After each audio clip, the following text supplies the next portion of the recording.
Hypnos. Baudelaire said, "Apropos asleep, that sinister adventure of all our nights, we may say that men go to bed daily with an odyssey that would be incomprehensible if we did not know that it is the result of ignorance of the danger."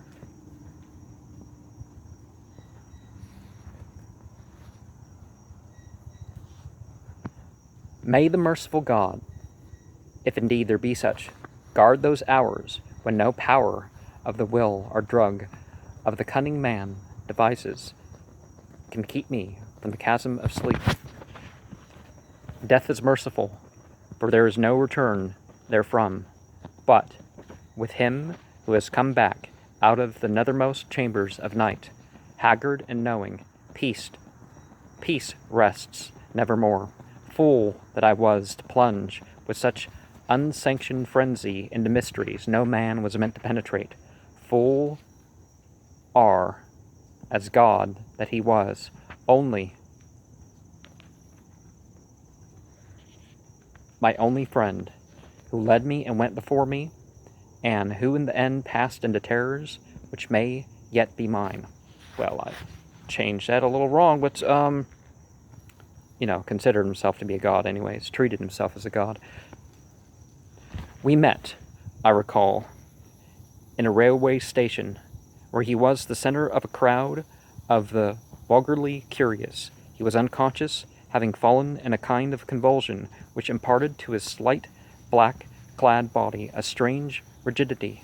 I think he was then approaching 40 years of age, for there were deep lines in the face, wan and hollow-cheeked, but oval and actually beautiful, and touches of gray in the thick waving hair, and the small, full beard which had once been of the deepest raven black. His brow was white as the marble of Pentelicus,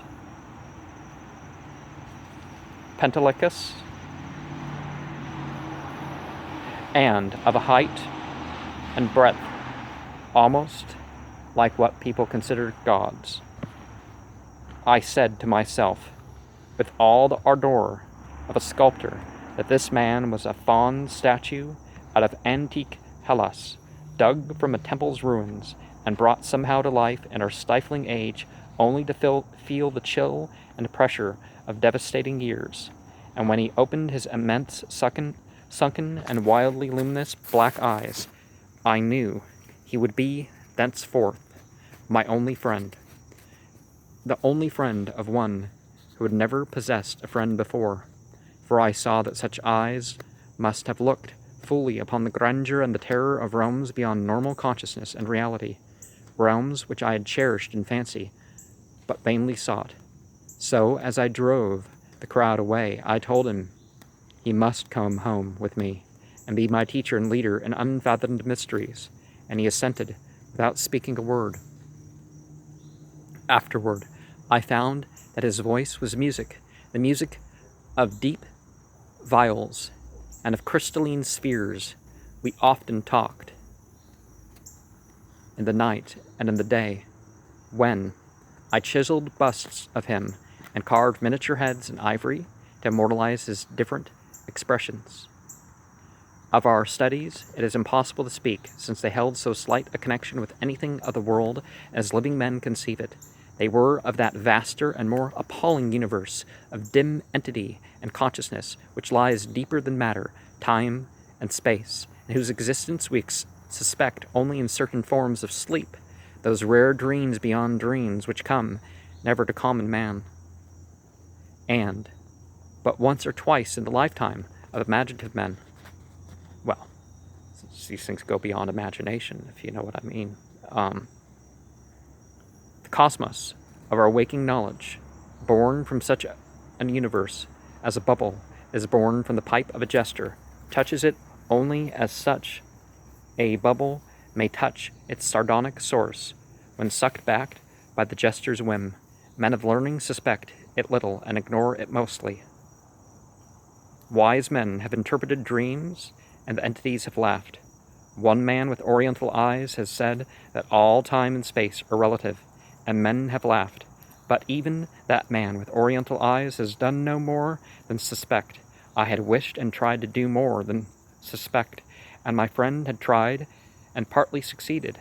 Then we both tried together, and with exotic drugs, courted terrible and forbidden dreams in the tower studio chamber of the old manor house in hoary Kent. Among the agonies of these after days is that chief of torments, inarticulateness. What I learned and saw in those hours of impious exploration can never be told.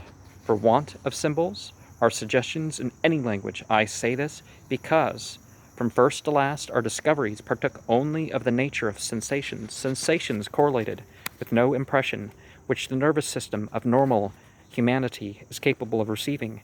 They were sensations, yet within them lay unbelievable elements of time and space, things which at bottom possess no distinct and definite existence. Human utterance can best convey the general character of our experiences by calling them plungings or soarings, for in every period of revelation some part of our minds broke boldly away from all that is real and present, rushing aerially along shocking, unlighted, and fear-haunted abysses, and occasionally tearing through certain well-marked and typical obstacles, describable only as vicious, uncouth clouds of vapor.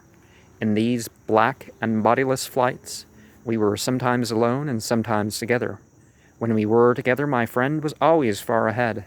I could comprehend his presence despite the absence of form by a species of pictorial memory, whereby his face appeared to me, golden from strange light and frightful with its weird beauty, its anomalously youthful cheeks, its burning eyes, its Olympian brow, and its shadowing hair and growth of beard. Of the progress of time we kept no record, for time had become to us the merest illusion. I know only that there must have been something very singularly involved, since we came at length to marvel why we did not grow old. Our discourse was unholy and always hideously ambitious. No entity or daemon could have aspired to discoveries and conquests like those which we planned in whispers. I shiver as I speak of them, and dare not be explicit, though I will say that my friend once wrote on a paper a wish which he dared not utter with his tongue, and which made me burn the paper and look affrightedly out of the window at the spangled night sky. I will only hint, that he had designs which involved the rulership of the visible universe and more, designs whereby the earth and stars would move at his command, and the destinies of all living things be his. I affirm, I swear, that I had no share in these extreme aspirations. Anything my friend may have said or written to the contrary must be erroneous, for I am no man of strength to risk the unmentionable spheres by which alone one might achieve success. There was a night when winds from unknown spaces whirled us irresistibly into limitless vacua beyond all thought and entity.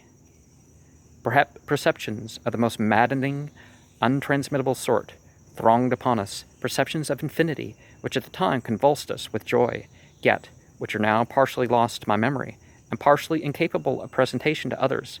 Vicious obstacles were clawed through in rapid succession, and at length I felt that we had been borne to realms of greater remoteness than any we had previously known. My friend was vastly in advance as we plunged into this awesome ocean of virgin ether, and I could see the sinister exultation on his floating, luminous, too youthful memory face. Suddenly that face became dim and quickly disappeared, and in a brief space I found myself projected against an obstacle which I could not penetrate. It was like the others, yet incalculably denser, a sticky, clammy mass, if such terms can be applied to the analogous qualities in a non-material sphere. I felt, been halted by a barrier which my friend and leader had successfully passed.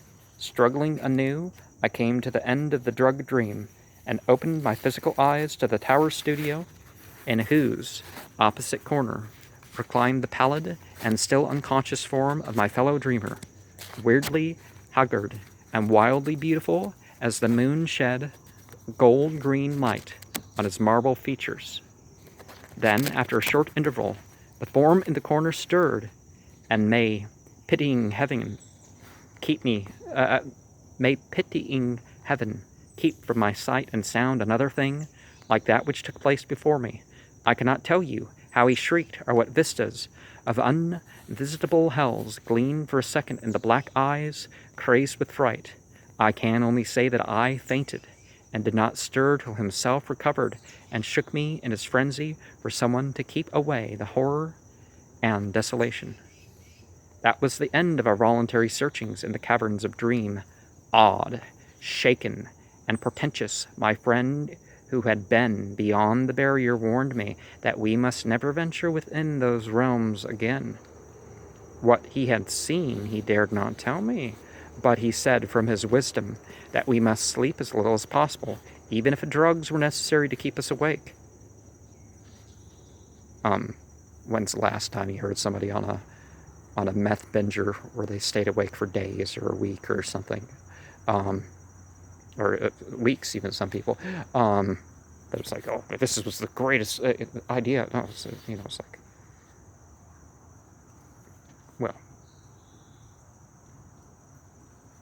Anyways, they wish they weren't crazy, nonetheless. At least from what I've heard from people. That he was right. I soon learned from the unutterable fear which engulfed me when consciousness lapsed. After each short and inevitable sleep, I seemed older, whilst my friend aged with a rapidity almost shocking. It is hideous to see wrinkles form and hair whiten almost before one's eyes. Our mode of life was now totally altered. Heretofore a recluse, so far as I know, his true name and origin never having passed his lips, my friend now became frantic in a fear of solitude. At night, he would not be alone, nor would the company of a few persons calm him. His sole relief was obtained in revelry of the most general and boisterous sort, so that few assemblies of the young and joyous were unknown to us. Our appearance and age seemed to excite in most cases a ridicule which I keenly resented, but which my friend considered a lesser evil than solitude. Especially was he afraid to be out of doors alone when the stars were shining, and if forced to this condition he would often glance furtively at the skies as if hunted by some monstrous thing therein. He did not always glance at the same place in the sky. It seemed to be a different place at different times. On spring evenings it would be low in the northeast. In the summer it would be nearer overhead. In the autumn it would be in the northwest. In winter it would be in the east, but mostly in the small hours of morning. Midwinter evenings seemed least dreadful to him. Only after 2 years did I connect this fear with anything in particular, but then I began to see that he must be looking at a special spot on the celestial vault, whose position at different times corresponded to the direction of his glance, a spot roughly marked by the constellation Corona Borealis. Is Corona Borealis that lined up with something in Mecca?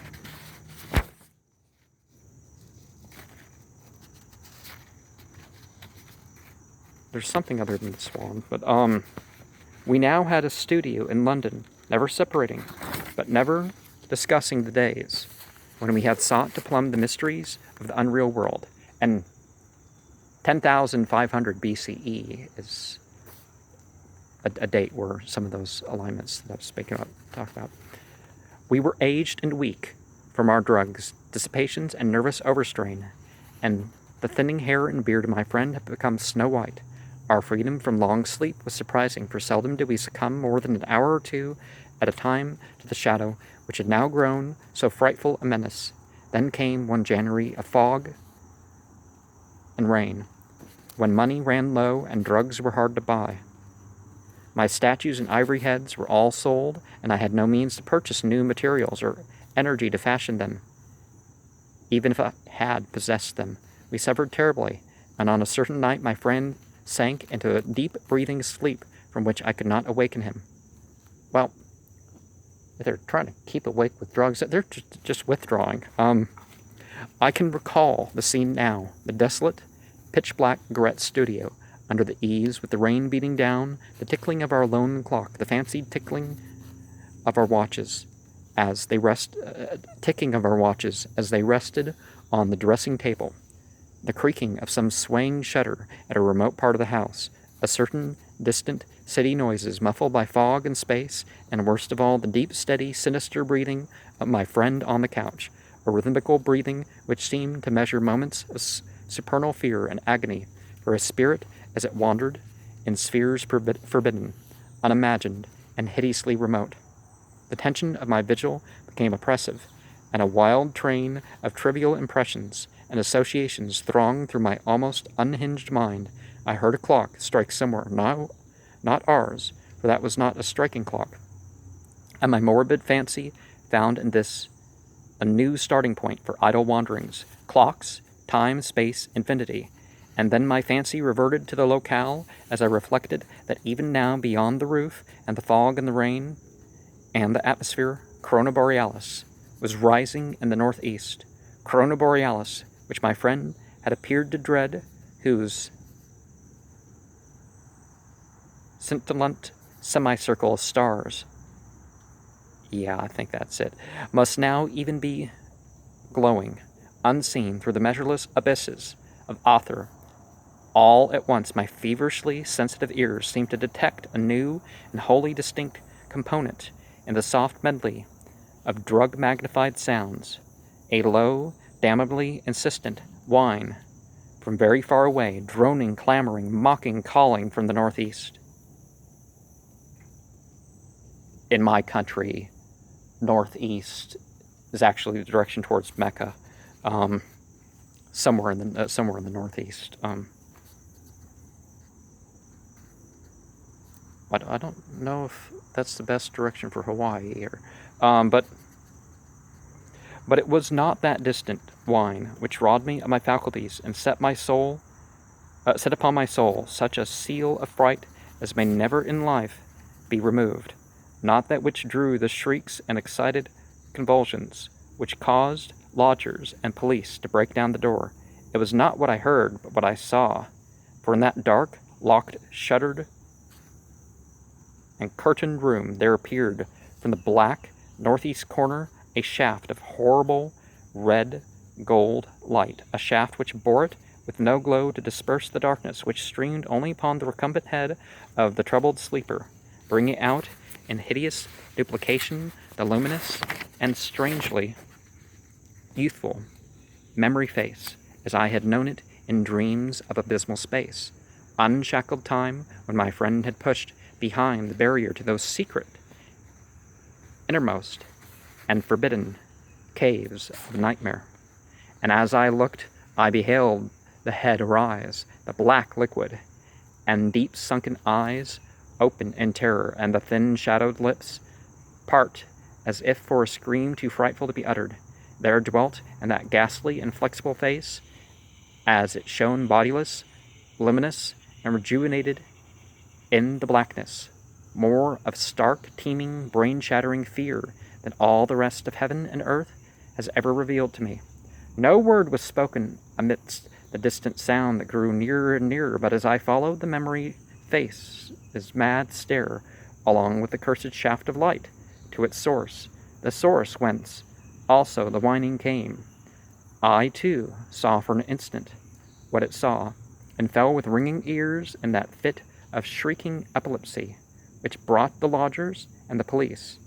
Never could I tell, try as I might, what it actually was that I saw, nor could the still face tell, for although it must have seen more than I did, it will never speak again, but always I shall guard against the mocking and insatiate Hypnos, Lord of Sleep, against the night sky, and against the mad ambitions of knowledge and philosophy. Just what happened is unknown, for not only was my own mind unseated by the strange and hideous thing, but others were tainted with a forgetfulness which can mean nothing if not madness. They have said, I know not for what reason, and that I never had a friend, but that art, philosophy, and insanity had filled all my tragic life. The lodgers and police on that night soothed me, and the doctor administered something to quiet me. Nor did anyone see what a nightmare event had taken place. My stricken friend moved them to no pity. But what they found on the couch in the studio made them give me a praise which sickened me, and now a fame which I spurn in despair as I sit for hours bald, gray-bearded, shriveled, palsied, drug-crazed and broken, adoring and praying to the object they found. For they deny that I sold the last of my statuary, and point with ecstasy at that thing which the shining shaft of light left cold, petrified, and unvocal. It is all that remains of my friend, the friend who led me on to madness and wreckage.